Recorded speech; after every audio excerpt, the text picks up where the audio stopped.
দোকানের ছাউনির টিন খুলে ভেতরে ঢুকে দুঃসাহসিক চুরি, সেই দৃশ্য ধরা পড়েছে সিসিটিভি ফুটেজে। বৃহস্পতিবার মাঝরাতে দুঃসাহসিক চুরির ঘটনাটি ঘটেছে ধূপগুড়ি শহরের বিডিও রোডের এক বিল্ডার্সের দোকানে। শুক্রবার দোকান খুলতেই মালিকের চক্ষু চড়ক গাছ। দোকানের ভেতরে জিনিসপত্র লণ্ডভণ্ড অবস্থায় রয়েছে। ক্যাশ বাক্স খোলা, পাশাপাশি ওপরের ছাউনির টিন খোলা। ক্যাশ বাক্সে রাখা নগদ টাকা খোয়া গেছে। এরপর খবর দেওয়া হয় ধূপগুড়ি থানায়। খবর পেয়ে ঘটনাস্থলে আসে ধূপগুড়ি থানার পুলিশ। দোকানের সিসিটিভি ফুটেজ খতিয়ে দেখে পুলিশ। সিসিটিভিতে দেখা যাচ্ছে একজন মুখ ঢেকে দোকানে ঢুকে লুটপাট চালাচ্ছে। দোকানের মালিকের দাবি ক্যাশ বাক্স থেকে প্রায় 15 থেকে 20 হাজার টাকা চুরি হয়ে গেছে। পুলিশ সিসিটিভি ফুটেজ নিয়ে গেছে। ইতিমধ্যে ঘটনা তদন্ত শুরু করেছে ধূপগুড়ি থানার পুলিশ। কি হয়েছে? সকালে উঠে দোকান খুলে কি দেখলেন? সকালে উঠে দোকানে খুলে দেখলাম দোকানের ভেতরে সব লণ্ডভণ্ড, ক্যাশ বাক্স ভাঙা। তারপর পেছনে ফিরে দেখি যে আমার দোকানের টিন খোলা, প্রায় 30-35টা স্ক্রু খুলে টিন খুলে চোরের দল ঢোকে।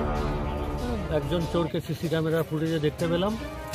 অনুমানিক রাত কটা আপনি সিসিটিভি দেখলেন? ক্যামেরার টাইমে দেখা যাচ্ছে 12টা 10-এ চোর আমার দোকানের ভেতরে ঢুকে ঘোরাফেরা করছে, ক্যাশ বাক্স ভাঙছে। কি কি নিয়ে গেছে? কত টাকা নিয়ে গেছে?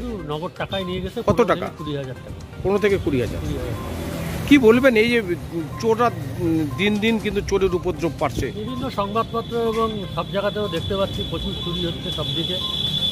কী বলবো, পুলিশ প্রশাসনকে আর একটু সজাগ হতে হবে। এখানে আরেকটা জিনিস আমরা অনেক দিন থেকে আমাদের অভিযোগ, এই 10 নম্বর ওয়ার্ডে যে স্ট্রিট লাইটগুলো আছে সেগুলো কোনোটাই ঠিকঠাক মতো জ্বলে না। লাইটগুলো যদি ঠিকঠাক জ্বলতো তাহলে হয়তো চোর এই সাহসটা পেত না। ধূপগুড়ি পুলিশ প্রশাসনকে জানিয়েছেন? হ্যাঁ, পুলিশ প্রশাসনকে জানিয়েছি। পুলিশ প্রশাসন এসেছিল, তারা দেখে গেছে, তদন্তের আশ্বাস দিয়ে গেল। বললো আমার দোকানের পাশেই খুব ঢিলছোড়া দূরত্বে আমাদের আইসি সাহেবও ভাড়া থাকেন। চোররা কেমন করে সাহস পায়? আইসি সাহেব তো পাশেই ছিলেন। চোরের সাহস কি বলবেন? চোরের সাহসটা দেখেই অবাক হচ্ছি। যেরকম মানে মেন রোডের ধারে, যেখানে সবসময় বলতে গেলে সারা রাতি গাড়ি ঘোড়া চলে, লোকজন চলে, সেখানে একদম রাস্তার ধারে টিন খুলে দোকানে চুরি করলো।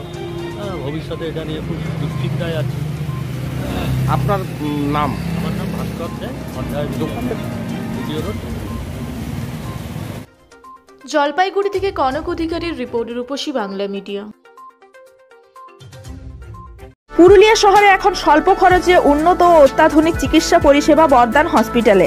এখানে general, laparoscopic, gynaecologist, paediatrician, anaesthetist, general physician, orthopaedic সহ বিভিন্ন রোগের অভিজ্ঞ ডাক্তারবাবুরা নিয়মিত রোগী দেখছেন। এছাড়াও 24 ঘন্টা বিনামূল্যে অ্যাম্বুলেন্স পরিষেবা রয়েছে। স্বাস্থ্যসাথীর সুবিধাও। যোগাযোগ করুন বর্দান হসপিটাল, রাঁচি রোড, সৈনিক স্কুলের নিকটে। মোবাইল নাম্বার 8918968624 এই নাম্বারে।